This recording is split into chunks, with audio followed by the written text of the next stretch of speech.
We have no intro. I lost it because I'm a loser. But welcome to the Sports Savage. Garrett Savage from what's going to be Titletown, Los Angeles.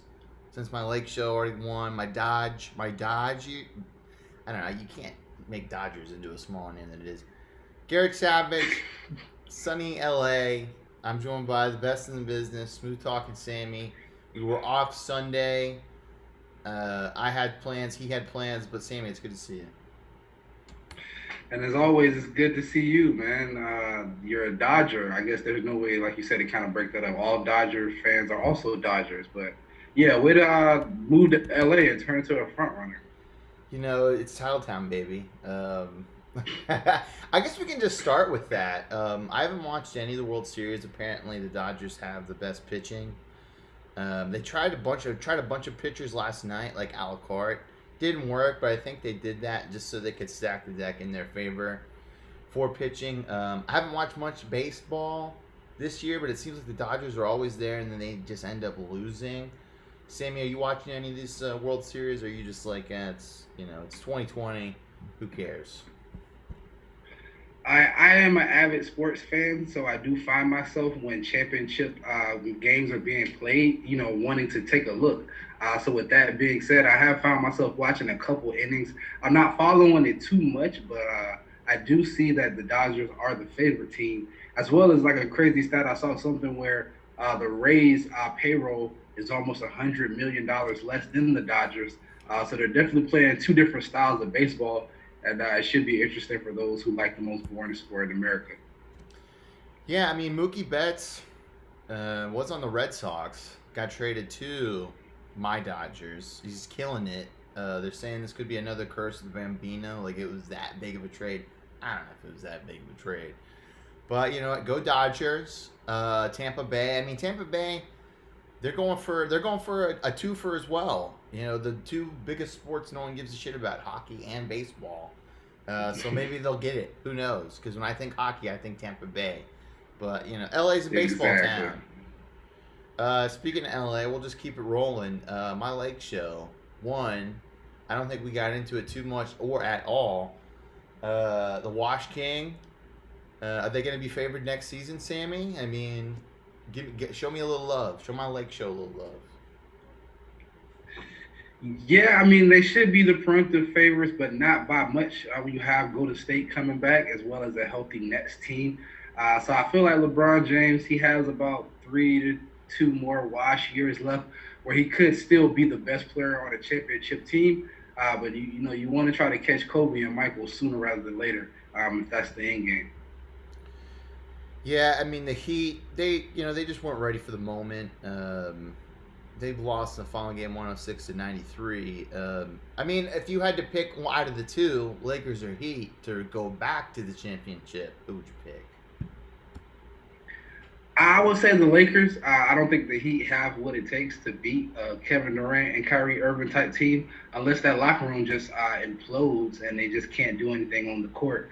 They still should be the better team. I like the Heat out of any other team in the East. So if it wasn't for that little dynamic duo they put together up there in New York, the Heat, I would like them against Giannis or against whatever Doc Rivers is going to be able to do with the Sixers. But yeah, no, I don't think they got anything for the Nets. Yeah, Nets are going to be interesting. Speaking of another team, the Pelicans got a head coach. They got your boy Van Gundy. He seems to do well with young big men. Dwight Howard. Maybe now can we put them in the same sentence? Dwight Howard and your boy, the Big Show. I forget Zion. Can't believe it. Lost his name. What do you think about that, Sammy? Is that a I, big time coaching find for this team? I think it's one of the better fits as far as the new hires. I think Stan Van Gundy kind of gets a bad rap for what happened to him in Orlando, as well as Pat Riley coming through and snatching up his ring with D Wade and Shaq in '06. I think a lot of people forget that Stan Van Gundy started off coaching that team that went on to become champions. So I think he gets another shot with a young nucleus of something that can really be a power play in the West. Maybe not within the next couple of years because you got guys like LeBron and Steph Curry, who are in their prime, saying this is my time, James Harden included. But after that dust is settled, I really like to see what they're able to make happen with the Brandon Ingram and a Zion Williamson, and even a Josh Hart that they got coming off the bench. There's definitely something there, and Ball. it was one of the more premier jobs. Don't forget about my boy Ball. I mean, Yeah, I think a lot of people forget about Lonzo, he's and that might be the best thing for him. But he's looking like a bust, to be honest. they're saying the other Ball brothers and like the number one draft pick. You buy that? Have you seen much of his game film? I mean, is it, do we not want him to be the number one draft pick just because of the Ball family, kind of like the Kardashians of the NBA? But they're just kids. So, what do you see? But in your crystal ball about that? No pun intended. Crystal ball. Did you get that about? Thank you. I can see the younger Ball brother being the more talented one, but they're also saying that this is a weaker draft. So that kind of lets me know what everybody thinks about him. So he easily could be number one, but I think he'll learn the lesson from what his older brother went through and kind of go about it in a different way. With that being said, he might be the more talented one, so maybe his head is even a little bigger. I have noticed that we haven't been seeing any LeVar sightings pop up, and he's not, the younger brother. He was able to do a good job of distancing himself from his old Joe Jackson ass father a lot earlier than Lonzo was able to. Oh man, you got a point there, but I think it's better for everybody when LeVar isn't out. It's funny when he goes on like First Cake and stuff like that, but it's kind of a It's not distraction. funny when he takes the family brand and tanks it in the fucking trash. Right? Yeah, he got money. I mean, that whole Big Baller brand was a disaster when it first came out. I think they're revamping it from people who actually know what they're doing, as opposed to friends and family or whatever situation they had going on, where they got all that money stolen from them. Speaking of big time cash, Seminoles, they pulled an upset win over number 5 UNC. They were a double-digit underdog at home, and it was the classic setup for a lot of Florida State games. Like I'll give you Miami last year when we got out to a huge lead and we fucking blew it. I thought that was exactly what was going to happen on Saturday. We're up 31-10 or whatever it was. We just started slowly losing our grasp on the game. Ended up winning it. And let's be honest, UNC really isn't the number 5 or wasn't the number 5 team as far as talent goes. That's just the way it was. There was no Big Ten playing. ACC, SEC was that. It was a huge win. It gets recruits to buy in.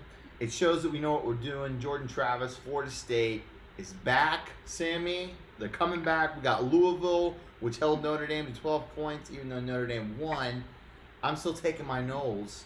But this game won't be easy, and it's also a revenge game because Jordan Travis was the quarterback at Louisville, and now it's a matchup. Even though it's a bottom-tier ACC game, it means a lot to me. Absolutely. Positives from this game. Biggest upset of the college football season. You guys found a quarterback in Travis. You guys were able to find some form of a defense, even though it kind of fell apart towards the end.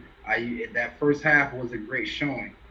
Negatives, I have to deal with you every Saturday picking Florida State confidently like they're a fucking good team now.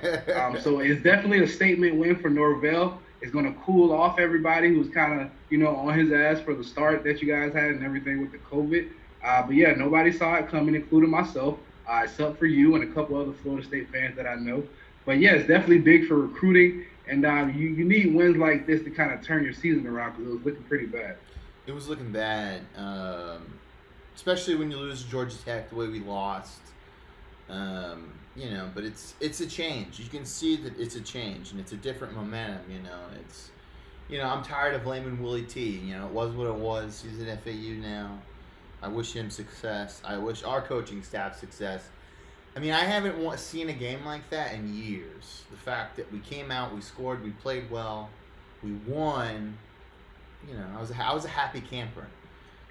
Big Ten is back this week. It's going to be interesting to see Ohio State play. I'm not even sure if they do play. I know Wisconsin plays for sure. I'm trying to look at Ohio State will play Nebraska. That should be a good game. Nebraska, with your boy Scott Frost. You know, do A you good, a think good game for who? Ohio State fans? A good game if you live in Ohio? What do you mean it's gonna be a good game? do you think he regrets going to Nebraska? Do I think what? Do you think Scott Frost was Fuck like him. is like I made He's a huge getting what he mistake? deserves. He thought he was gonna go back to Nebraska and it's gonna be a Power Five job and it's gonna be so historic. But you forgot. Nobody wants to go to Nebraska to play fucking football. And you went there. You're an alumni, you dumbass. Like you really thought you could go there and get guys to not go to other bigger Big Ten schools or Pac-12 schools out there, kind of near the West Coast. You think you're going to be able to get that homegrown talent that Nebraska once got in the early '90s, maybe the '80s? You're foolish. Like he had something great in Central Florida, and now you could say we're scoring, and maybe neither one of us has been the same since. It's really not looking like a good decision made by Scott Frost. But don't get me started. That has nothing to do with Ohio State beating his ass this weekend. That's just coincidental. But I definitely think he's regretting that Nebraska hire or accepting that job. He thought it was going to be easier. Yeah, I mean, it looked like what he was doing at UCF would have been like they would have been the next perennial team in Florida, especially with Florida State having down years and just the amount of talent in the state of Florida. Orlando, you're smack dab in the center of Florida. All you have to do is recruit Florida, and you can win 10 games a season.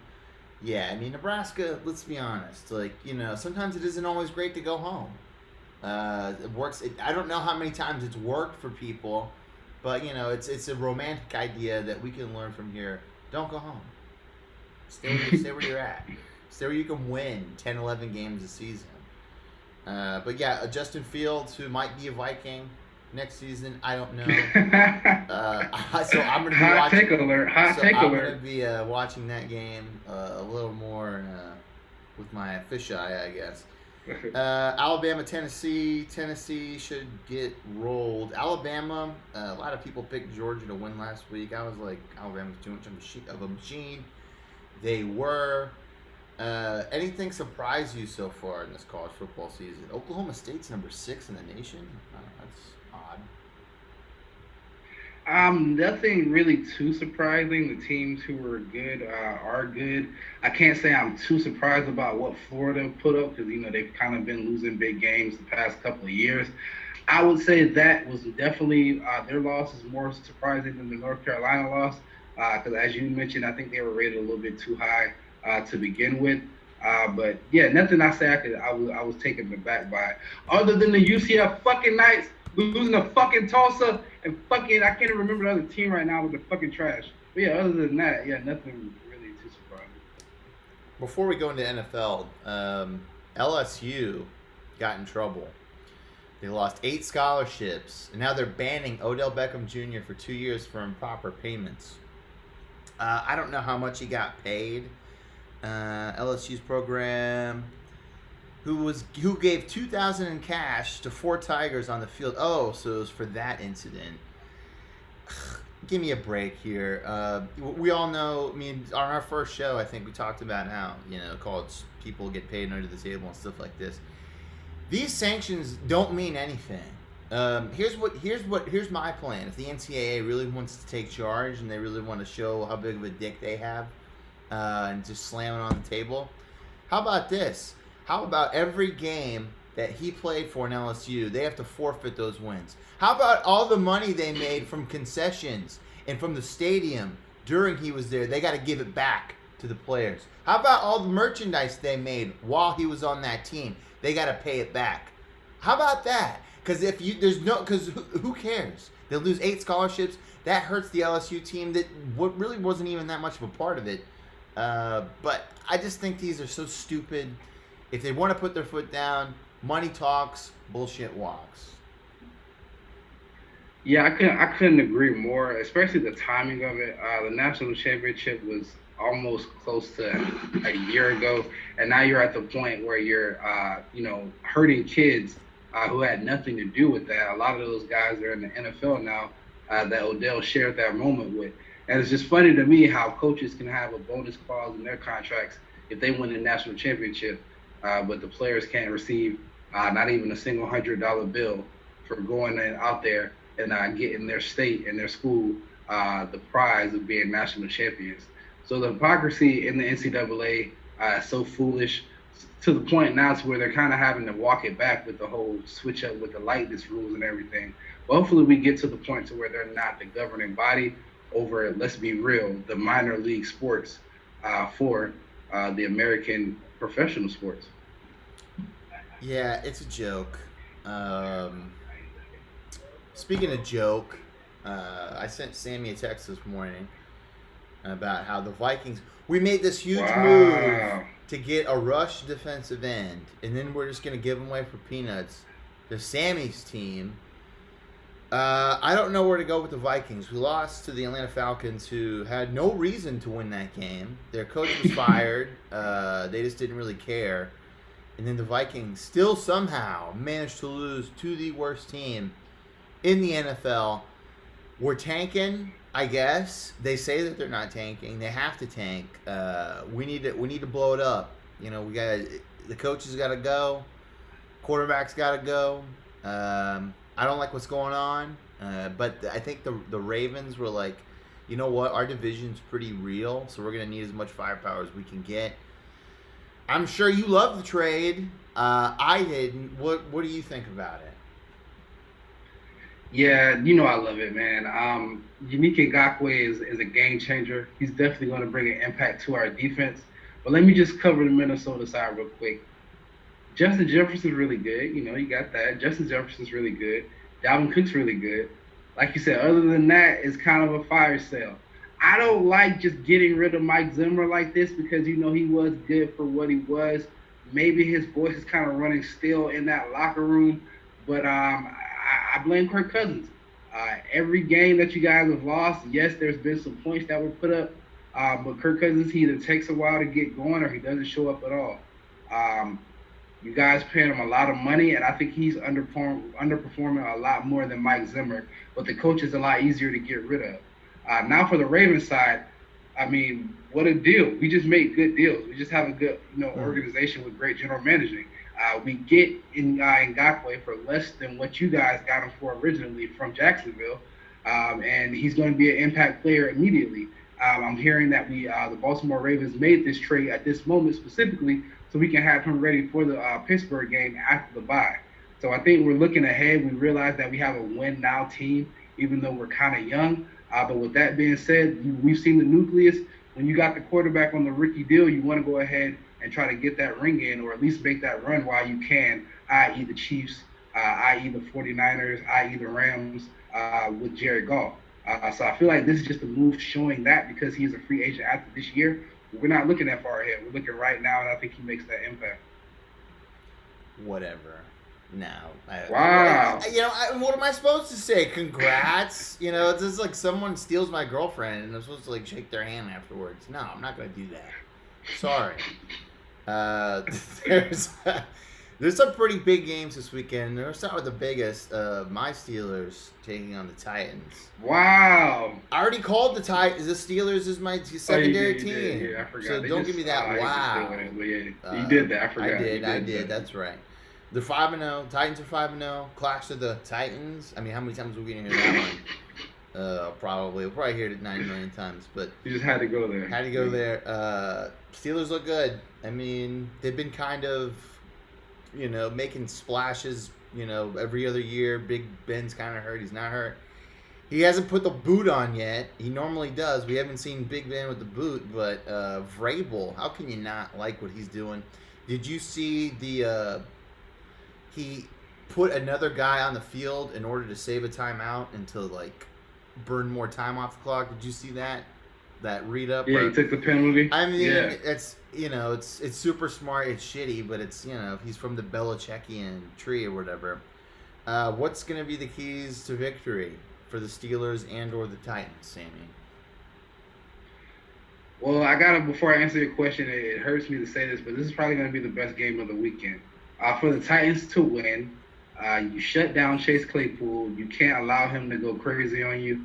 And you play sound defense and you get in Big Ben's face.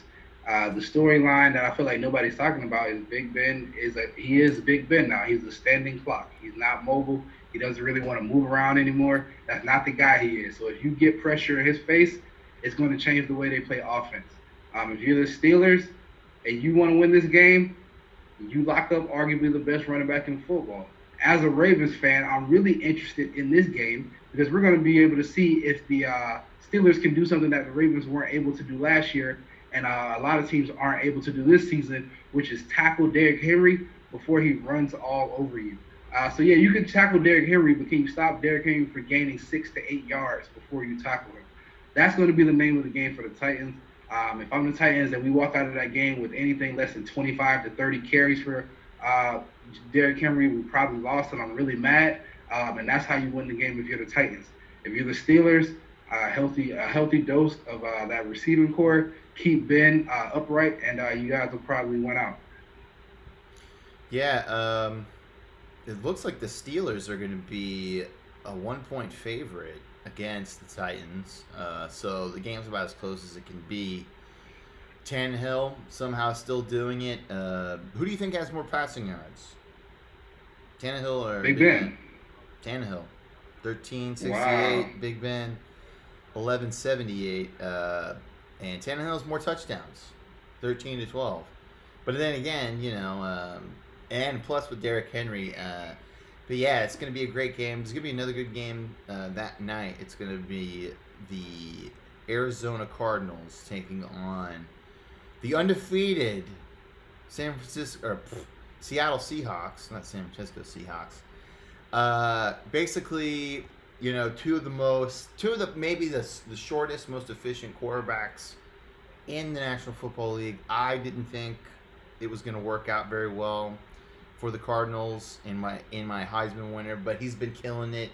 Russell Wilson is just, he's MVP status right now. Kyler Murray has less yards. Oh man, Russell Wilson has 1,500 yards, 19 touchdowns, 3 picks. Kyler Murray, 1,487, 10 touchdowns, 6 picks. Out of these two dirty birds, Sammy, who you got? I gotta go with the Russ show, man. You gotta let him cook, and with a guy like DK Metcalf, I don't know if there's a corner that can guard him in that secondary. Who did look good against Dallas, but with the running game that the Seahawks have to offer, I don't see the Cardinals being able to outscore the Seahawks. All right, let me ask: if you had to pick one wide receiver, like you're gonna start like a league or whatever, would you pick DK Metcalf or DeAndre Hopkins?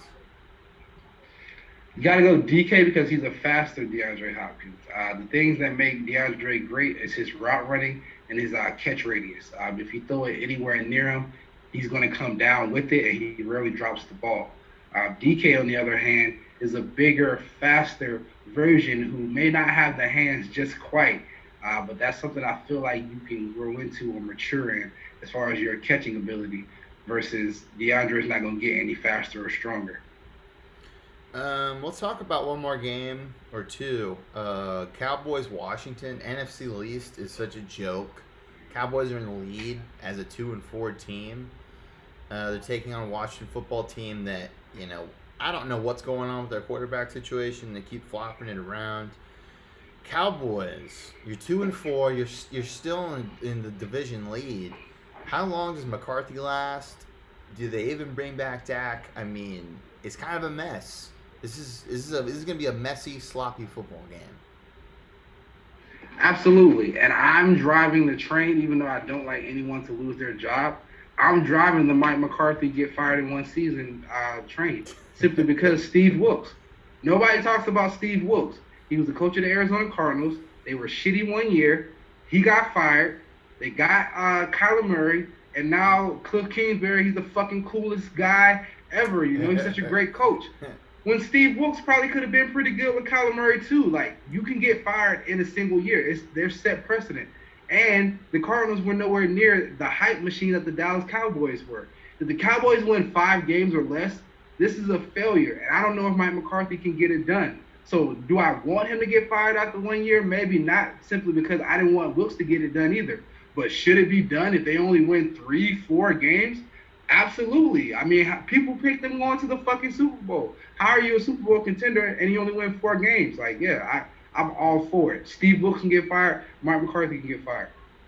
Yeah, I mean, there's even leaks from the Cowboys. They're saying the coaching staff doesn't know what the hell they're doing. Like, that's rough. You know, those are the people leak stuff on purpose. It's not just accidentally getting out. You know, so we'll see what happens. We got a game tonight. Danny Dimes takes on the Eagles. Eagles are 1-4. Giants are 1-5. You know, it seems like all the primetime games are just like garbage games now. But you know, Carson Wentz. That seems to be the siren song for the Eagles. Like they start out shitty, and then they just pick up some wins and limp into the playoffs. Giants, you know, I think once Saquon got hurt, they're like, well, we should probably, you know, see what we can do this season, plan for next season. You know, it's their coach's first year. Doesn't really matter. We'll get a draft pick. So I think the Eagles definitely want this game more. Danny Dimes, I'm still not sold on Danny Dimes, you boy. But I don't like Carson Wentz either. But I guess if I had to pick one, the Eagles are at home. I'll pick the Eagles. Yeah, I'm not betting on the fucking Giants or the Jets. If you bet on New York football, you either are a wealthy degenerate or you just don't have them all. Joe Judge is another candidate for getting fired in your first year. They could lose every game except the one that they won against another NFC East team, to your point. So the Eagles could lose this game, but with a better quarterback play, I don't believe they do. But yeah, no, the Giants, I think Saquon and Dak, you never want to see guys get hurt, but these were kind of blessings in disguise because even with all the talent that they brought to these teams, they still were horrible. Yeah, Philly's up 7-0. So I guess I'm just a super predictor. Text to call the show 470-391-4034. You can do it all weekend. We'll stockpile these. I normally get notifications. I'll check to see if we got any. I doubt it, but you never know. Sammy, we missed anything? Des Bryant alert to the Ravens. Hope you come in ready to play football and throw up some of them X's, and hopefully this humbled you a little bit. And as well as Antonio Brown. I don't really know what you got going on with women off the field, but it looks like you're going to be able to play football again. So let's see if you'll fuck your last chance up again. My prediction is neither of them will be on a team. Wow. That's my prediction. You're just done with the old guys, huh? We'll see. Well, you know, era. I was watching The Herd, and he made a really good point. You know, he's like, there's all these young wide receivers, but it will be on a little off track here, but Colin hates Aaron Rodgers. Like, he hates Aaron Rodgers. He hates Baker Mayfield. He called Baker Mayfield a little boy out there. He says he looks like a little boy. He also said Andy Dalton was good, too, though. Yeah, he did. You know, Colin, I don't know what's going on with him, but call or text the show 470-391-4034. We have a Facebook page. We have an Instagram page. It's the Sports Savage Show on both of those. Go on there, make comments, like it. We're trying to post more stuff, more behind-the-scenes stuff. We're going to try to get more voicemails. We want voicemails from you. Yeah. So, and we're going to keep it going. So, just just a little support, babe. That's all we need. It wouldn't hurt, you know. Beggars can't be choosers, but please, fuck. Very true. So we'll see you Sunday unless something changes, and then just keep in touch. Call or text the show. Hit us up. Hit me up on social media. GW Savage. Sammy's Off the Grid. But until then, we will see you. Peace. See you next time. I'm not a crook.